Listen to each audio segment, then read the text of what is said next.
kile kitabu cha Isaya ya 40 mstari ule wa 26. Biblia inasema Mungu wetu ana nguvu wala hafananishwi. Amefanya mambo mengi, ameumba, ametengeneza vitu ambavyo macho yetu yanaona, ambavyo hakuna mwanadamu anaweza akaviumba. Lakini pia utasoma katika kitabu kile cha Kutoka sura ile ya 15 kuanzia mstari wa kwanza hadi wa 7, inazungumza jinsi Mungu alivyofanya mambo makubwa katikati ya Wayahudi, alivyowavusha bahari ya Shamu. Lakini pia utasoma katika kitabu cha Wakorintho wa kwanza sura ya 15 ule mstari wa 24 hadi ule mstari wa 28. Hapo inazungumza mamlaka ya Mungu juu ya vitu vyote, kasoro yeye peke yake. Yeye yuko juu ya kila kitu.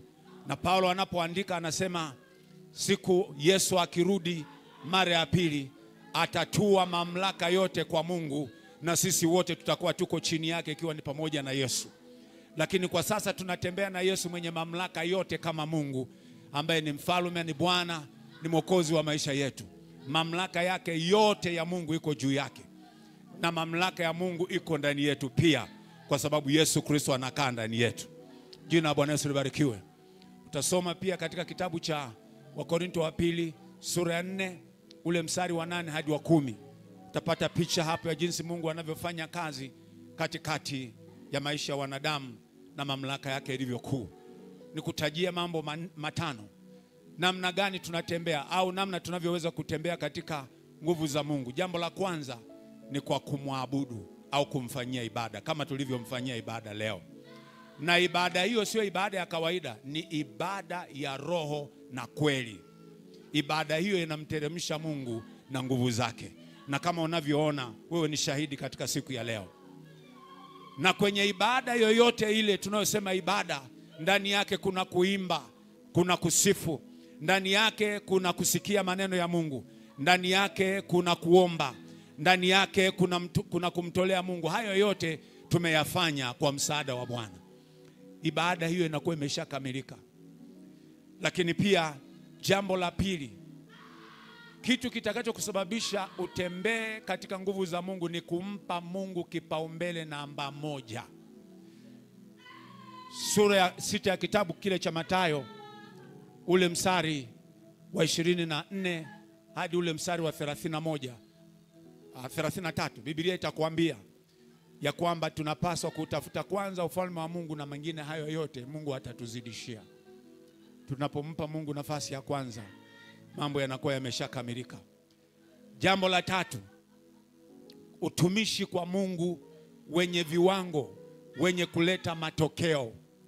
Utumishi kwa Mungu ambao tunasema ni utumishi unaofaa, utumishi unaomgusa Mungu, utumishi unaosababisha kusudi la Mungu la kutumikiwa litimie, lifanikiwe.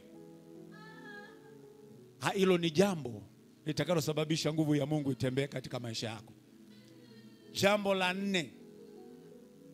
Jambo la nne, hakikisha katika maisha yako umejaa nguvu ya Roho Mtakatifu.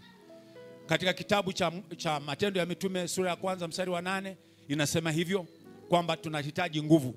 Lakini pia sura ya pili mstari wa kwanza hadi wa 4, Biblia inaonyesha kwamba kanisa la mitume, kanisa la kwanza, kanisa la Agano Jipya, lilitembea katika nguvu za Mungu. Jina la Bwana Yesu libarikiwe. Jambo la mwisho, maombi. Lakini sio maombi ya kawaida, maombi ya namna hii tuliyoyaomba leo. Haya ndio maombi ambayo yana uwezo wa kuteremsha Mungu na nguvu zake na kuruhusu afanye anavyovitaka. Maombi yanayoweza kufungua maisha ya watu kutoka katika kila aina ya kifungo. Lakini pia maombi yanayoweza kututoa mahali tulipofungwa na adui kwa namna yoyote, kwenye ufahamu, kwenye akili, kwenye mwili, na katika kila eneo la maisha yetu tunafunguliwa. Biblia katika kitabu cha Wathesalonika wa kwanza ile sura ya 5 mstari wa 17 na wa 18 anasema ombeni bila kukoma. Usiache kuomba. Naomba mwambie jirani yako, usiache kuomba. Mwambie usiache kuomba. Omba maombi ya kwako peke yako, omba maombi na familia yako, omba maombi na mkeo, omba maombi na rafiki yako, omba maombi ya aina zote. Mfanyie Mungu ibada wewe pamoja na familia yako, lakini pia mfanyie Mungu ibada wewe pamoja na mkeo kama umeoa au umeolewa, lakini pia mfanyie ibada Mungu peke yako. Uwe na wakati peke yako wa kumfanyia Mungu ibada.